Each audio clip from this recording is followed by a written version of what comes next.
சூரிய பகவான் ஒளிமுகம் காண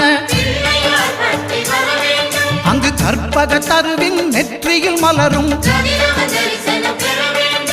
சூரிய பகவான் ஒளிமுகம் காண அங்கு கற்பக தருவின் நெற்றியில் மலரும் இருளை விலக்கி உலகை எழுப்பும் ஞாயிறு அங்கே குடியிருப்பான் அவன் ஆனை முகத்தனின் அடியவர் மனத்தில் ஒளியாய் வந்து கொலுவிருப்பான்